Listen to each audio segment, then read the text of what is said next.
Nous sommes aujourd'hui le 11 avril 2020 et cette journée est pour moi un peu particulière parce que c'est aussi une date importante qui nous rappelle une autre date, le 11 avril 1831, date du génocide, tentative de génocide de la part du gouvernement uruguayen du peuple Charrúa, celui de mes ancêtres en Uruguay. Euh, donc c'est pour ça aussi que je décide de faire cette vidéo aujourd'hui pour commémorer aussi à ma façon ce jour sanglant où certains gouvernements, un gouvernement en particulier, prit la décision d'éliminer ce qu'ils disaient encore à l'époque être des indésirables, c'est-à-dire certains Amérindiens, qui les empêchaient d'agir à leur guise. Pourquoi je dis ça? Parce que, au fond, j'attends rien de nos gouvernements dans cette situation actuelle. Ils prennent leurs décisions, ils mettent en avant l'économie plus que la santé en réalité, ce qui pour certains est tout à fait normal, pour d'autres un peu moins. Je pense que face au Covid-19, nous sommes dans une situation où tôt ou tard nous serons tous confrontés à ce virus. Donc le confinement actuel un peu partout, qu'il soit strict ou moins strict en Suisse, fait que retarder les choses en réalité. Hein. On va tous être confrontés tôt ou tard à ce virus, hein, tout comme celui de la grippe ou un autre. Hein. Il ne va pas disparaître comme ça, c'est pas parce que nous restons à la maison cloîtrés qu'il va disparaître. Hein. L'objectif, un des objectifs de nos gouvernements est d'empêcher que tout le monde simplement l'attrape en même temps, d'engorger les hôpitaux, et c'est très bien, hein, c'est une bonne chose. Mais comme nous allons tous être à un moment donné confrontés à ce virus, en fin de compte, comme je le disais dans une de mes précédentes vidéos, la seule chose qui va nous permettre de résister en fait à ce virus, c'est notre système immunitaire. Si nous regardons les chiffres un tout petit peu sur le net, pas besoin d'être un génie pour pouvoir comprendre ces chiffres, principalement les gens qui sont décédés, c'est des gens qui étaient atteints d'une autre pathologie, qui avaient un système immunitaire faible. Apparemment, plus d'hommes que de femmes sont également touchés. La catégorie qui est le plus touchée, c'est aussi une catégorie d'hommes en surpoids, atteints d'une autre pathologie, en particulier le diabète. Hein. Donc c'est cette catégorie-là apparemment qui est le plus touchée. Donc encore une fois, la seule façon que nous avons de résister, de ne pas rester enfermés chez nous indéfiniment aussi, hein, il faut dire, c'est notre système immunitaire. Nous sommes au printemps. Et tout comme les Charrúa en Uruguay étaient considérés comme des indésirables par le gouvernement, je vais vous parler d'une plante que la plupart du temps les gens considèrent également aussi comme indésirable. On parle de mauvaises herbes, hein, quand il s'agit du pissenlit, hein, la dent de lion. Cette mauvaise herbe, hein, on peut la trouver un peu partout. Hein, elle est assez détestée par les gens qui l'ont dans leur jardin. Dans certains pays comme en Amérique du Nord par exemple, si vous la laissez pousser dans votre jardin, c'est un signe un petit peu de laisser aller, hein, si on veut. Un vieux proverbe des anciens disait qu'en réalité il n'existe pas de mauvaises herbes, il n'existe que des plantes dont on ne connaît pas en fait les vertus. Depuis plusieurs années déjà, on connaît les vertus en fait du pissenlit. Et dans cette période qu'on est maintenant, il faut profiter en fait pour se détoxifier. Les anciens, hein, ce que j'ai appris avec mes ancêtres et avec tous les anciens, tous les curanderos, les chamans, les guérisseurs, les rebouteux que je côtoie depuis plusieurs années, une des choses que tout le monde fait, c'est une cure de printemps. En réalité, on va chercher, même les animaux dans la nature le font, hein, on va chercher à d'épurer un petit peu, purifier notre corps détoxifier notre corps, et en particulier le foie, la vésicule biliaire, le pancréas. Et pour ce faire, une plante qui est véritablement magique, hein, pour moi en tout cas, c'est le pissenlit. Le pissenlit est une plante maîtresse, hein, dans ce type de situation. Et on est en plein dedans, c'est-à-dire que la nature, elle est bien faite, hein, quand la plante commence à apparaître, c'est le moment où justement le climat commence à se réchauffer, et notre foie aussi, parce qu'en hiver, le foie fonctionne un peu plus au ralenti, il est beaucoup plus froid, et donc automatiquement, il s'encrasse beaucoup plus facilement. Dès que le temps commence à réchauffer et tout, lui il se réchauffe, il commence à travailler un peu plus, et c'est là où on peut lui donner un coup de main avec cette fameuse cure de printemps. Donc c'est super intéressant. Quand je vous dis, le pissenlit a plusieurs vertus. Une des vertus, c'est de combattre aussi le surpoids. Évidemment, hein, en détoxifiant, en aidant le système digestif à se libérer beaucoup plus facilement. Elle a un effet diurétique aussi, hein, c'est pour ça qu'on l'appelle pissenlit, hein, parce que elle a cette capacité à augmenter les urines, mais ce qui veut dire aussi qu'elle aide aussi contre la rétention de l'eau, et elle active en fait le système digestif. Donc elle combat aussi le poids, elle aide à éliminer les graisses, les mauvaises graisses. Elle prévient des problèmes hépatiques aussi, elle aide aussi à les guérir. Évidemment, si pendant cette période de confinement où on bouge beaucoup moins, on se nourrit aussi exactement comme avant, et puis on continue à encrasser le corps avec de mauvais aliments, bon, faire une cure, pourquoi pas, mais l'objectif vraiment aujourd'hui, c'est de tenter de changer un petit peu d'attitude, hein, et si, encore une fois, si nous voulons résister à ce virus, une fois qu'on l'aura tous attrapé, tôt ou tard, hein, probablement, c'est notre système immunitaire. C'est lui qui nous permettra de créer par la suite peut-être une réponse immunitaire secondaire, mais il faut d'abord pouvoir y résister. Donc préparer son corps avec le pissenlit, c'est une très très bonne chose. Dans un petit moment, je vais aller en chercher. Là, je suis monté, j'ai la chance de vivre depuis plusieurs années dans une région montagneuse, hein, un petit peu. Le pissenlit, on peut le trouver en plaine comme en montagne et tout ça. Et donc, je me suis un petit peu retiré des chemins aujourd'hui pour pouvoir aller cueillir un peu de pissenlit pour continuer. Les gens me disent pendant combien de jours il faudra en prendre. En réalité, il serait bon en fait de faire une cure de 21 jours en tout cas, au minimum, hein, je pense, suivant aussi votre situation.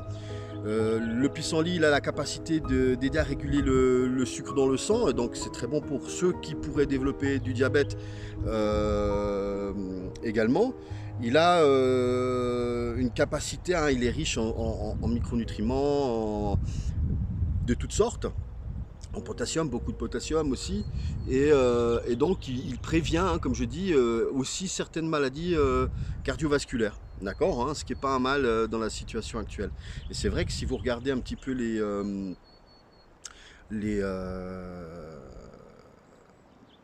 statistiques, effectivement, on voit que c'est toute la même catégorie de gens qui est touché par ce virus. Donc l'objectif, c'est vraiment de renforcer son système immunitaire. Déjà, quand on va aller chercher des plantes dans la nature, on va devoir marcher, on va devoir se baisser, ramasser les plantes, revenir et tout.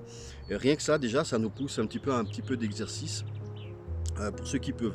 C'est-à-dire ceux qui aujourd'hui savent qu'ils peuvent aller sortir un petit peu, prendre l'air, hein, parce que c'est super important aussi de pouvoir de temps en temps aller dans des zones où il n'y a pas beaucoup de monde. Alors je sais, les gens qui vivent dans des grandes villes me diront nous on peut pas, effectivement, mais c'est peut-être aussi l'occasion de penser à la suite, hein, et puis de voir si ce type de situation venait à se répéter, est-ce que vous vivez au bon endroit, hein, aussi, ça c'est très important.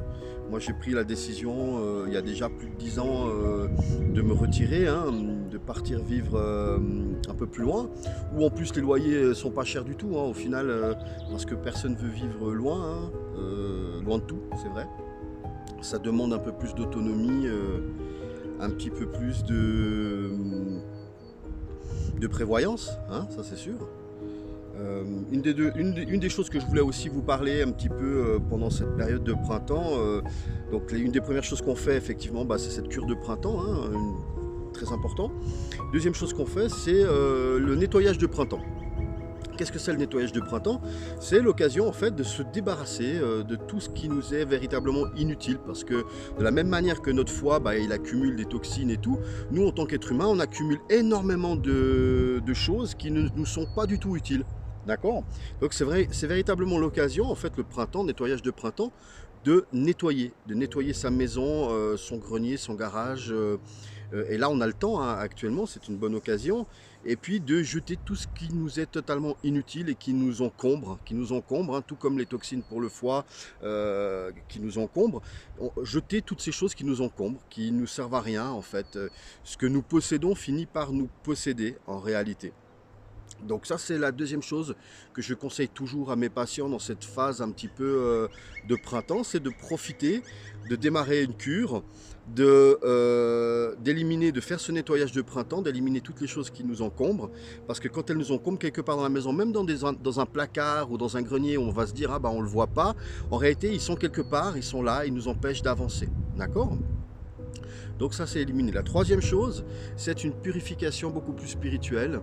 Donc on va commencer à respirer beaucoup mieux, hein, c'est-à-dire c'est une période où on va ouvrir nos fenêtres, on va commencer à sortir beaucoup plus qu'en hiver, on va commencer à respirer beaucoup mieux aussi, et donc on va purifier également nos poumons. On va commencer aussi à devoir penser différemment, c'est-à-dire qu'aujourd'hui cette situation nous pousse à réfléchir un petit peu à ce qui vient, hein, parce que ce qui est actuellement là, cette pandémie, je pense pas que c'est le plus grave en fait, c'est simplement ce virus, il est venu juste faire éclater une bulle économique qui va venir, hein, qui est là déjà présente maintenant, très fort, mais qu'on va vraiment sentir bientôt. Et donc il est temps de se demander qu'est-ce qui est primordial ou pas, qu'est-ce qui est utile, qu'est-ce qu'on va laisser de nouveau à nos enfants, qu'est-ce qu'on va leur transmettre. Et le plus important, c'est d'être là, hein, parce que si nous mourons trop jeunes, qui c'est qui va s'occuper de nos enfants, hein, ça c'est une des questions aussi importantes.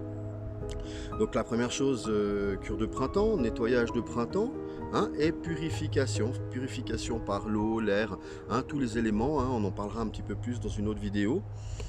J'avais l'intention de parler lors de cette troisième vidéo plutôt de la nourriture, et je le ferai dans une prochaine vidéo.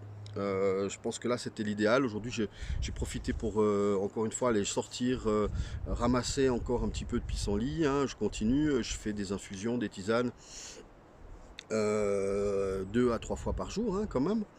Je mange des salades en salade fraîche, mais on va voir après, je vais vous en parler dans un petit moment de ce pissenlit en particulier. Alors voilà, typiquement un pissenlit, on les trouve facilement sur les bords des chemins, dans les prairies, mais en particulier c'est pas vraiment là où je vous conseillerais de les récolter. Là ils sont déjà un petit peu tous en fleurs, hein. On arrive, si on veut, à la fin un petit peu de la saison de la salade de pissenlit, parce que les feuilles maintenant elles commencent à devenir vraiment amères, hein. Pour les gens un peu coriaces comme moi c'est pas un problème, mais les gens n'aiment pas habituellement. Et puis là on voit bien comment se présente un petit peu le pissenlit, un petit peu en rosace comme ça, hein. C'est des feuilles en dents de lion, hein. C'est pour ça qu'on les appelle aussi dents de lion. Et la plante, on peut la consommer en entier en fait. J'en reparlerai un petit peu plus tard après. C'est une plante facilement reconnaissable, hein. Elle est vraiment très très très très jolie. C'est une plante solaire, hein, vraiment, vraiment belle. Donc on va en trouver ailleurs encore un petit peu. Voilà, là nous avons un pissenlit qui n'est pas encore fleuri. On voit les boutons ici qu'on peut également consommer, hein. Là, ça pousse comme ça en rosace, vous voyez.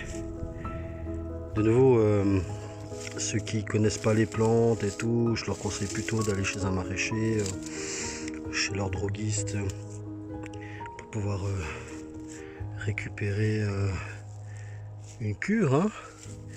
Vous voyez, si on l'arrache un petit peu comme ça, hein, elle est lisse et elle est ronde, hein, comme ça, cette nervure. Hein, c'est une feuille bien classique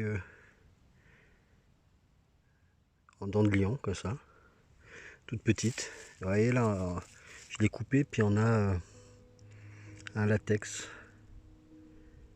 Vous voyez, on a du latex ici. Alors voilà, de retour à la maison après cette jolie petite balade. Je vous fais la suite de la vidéo chez moi. Donc le fruit de la récolte. Ici je vous ai recueilli un pissenlit complet avec sa racine. Alors évidemment, idéalement la racine se récolte plutôt en automne et en hiver, hein. C'est là où elles ont le plus de force thérapeutique à ce moment-là. Néanmoins, je voulais vous montrer un peu à quoi ressemblait une de ces plantes, d'accord, complète, vous voyez, avec sa tige, vous voyez. Et une fois lavé, hein, il faut vraiment laver la plante.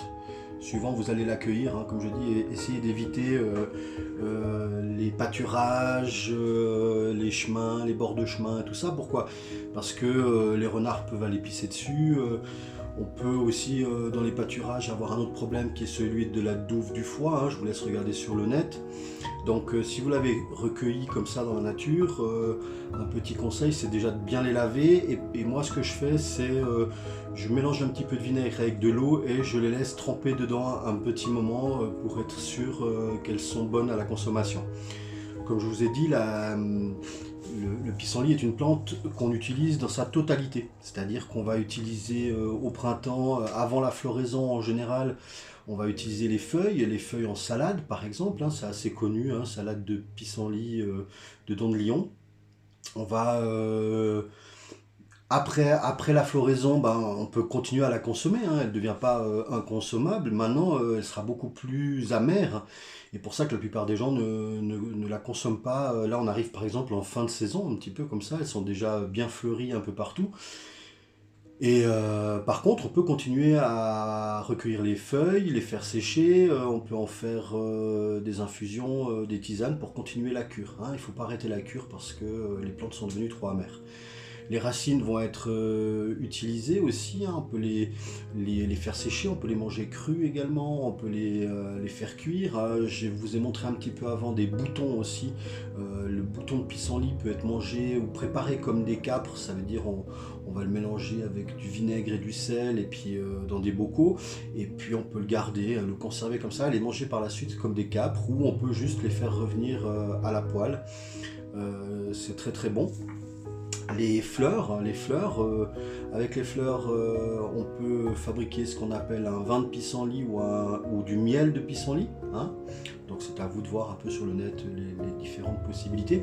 Encore une fois, si vous n'êtes pas habitué à aller cueillir des plantes et tout, le mieux c'est d'aller parler avec votre maraîcher ou aller voir votre droguiste ou pharmacien et lui demander une préparation à base de pissenlit, tout simplement, hein, en gélule, en teinture, en poudre. Il y a plusieurs types de préparations différentes.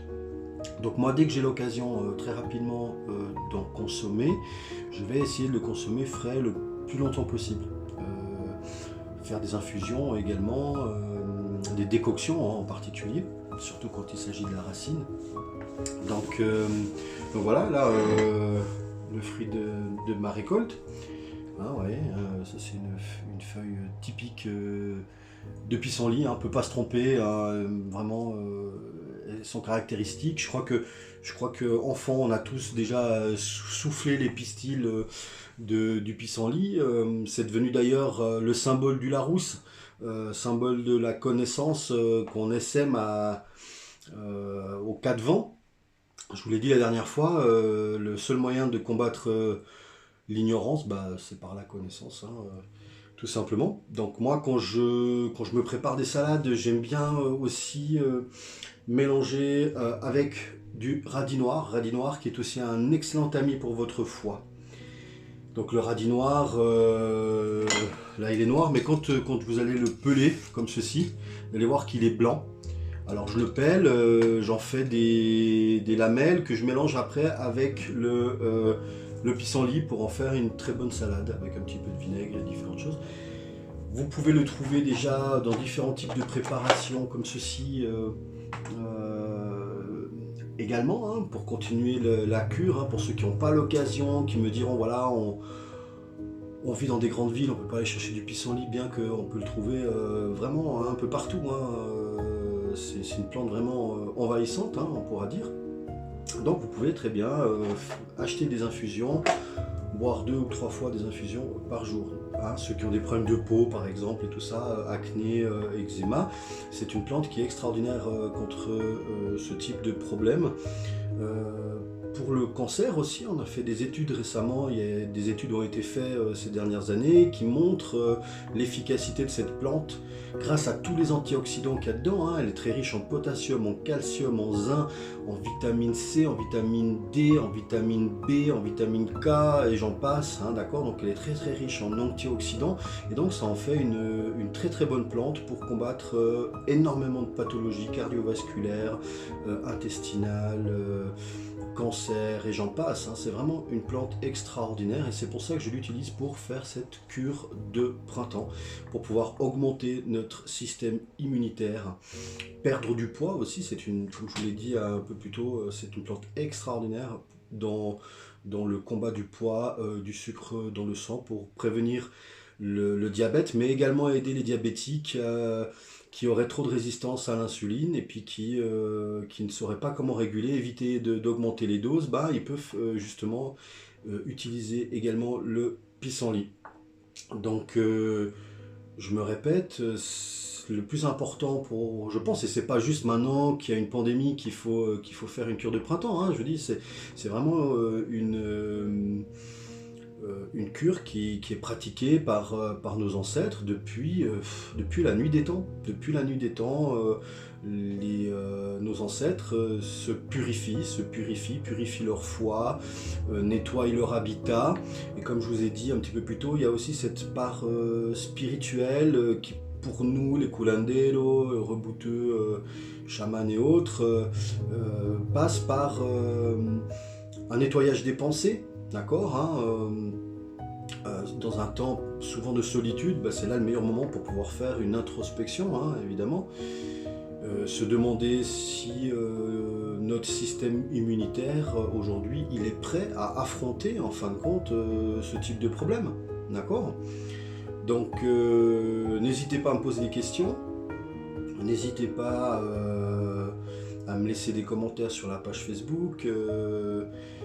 Je voulais juste vous présenter cette plante qui, pour moi, hein, je le répète, elle est considérée par beaucoup de gens comme une mauvaise herbe, mais je veux vous montrer que peut-être cette mauvaise herbe n'en est pas une et que parfois derrière des choses simples qu'on foule du pied tous les jours se cachent de véritables trésors pour notre santé. Pour notre santé et pour notre vie spirituelle également. Donc parfois dans les choses simples,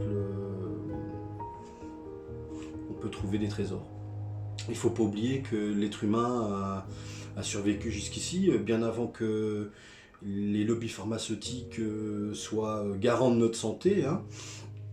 Donc il ne faut pas négliger l'usage des plantes dans ce type de situation, mais aussi dans d'autres pathologies très très très importantes. Et un curandero, un rebouteux, se doit de connaître ce type de plante. D'accord ?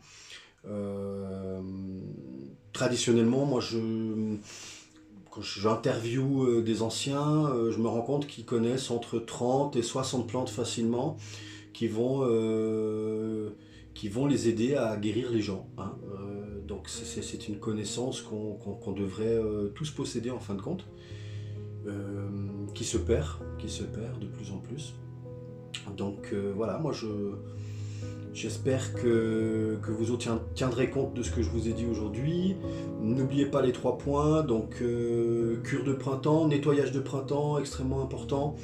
Et puis, purification. La purification, c'est quelque chose d'extrêmement important, c'est-à-dire qu'on doit constamment se purifier. Et, une des façons qu'on a, c'est d'utiliser les différents éléments de la nature, donc l'eau, l'air, le feu, la terre, par exemple.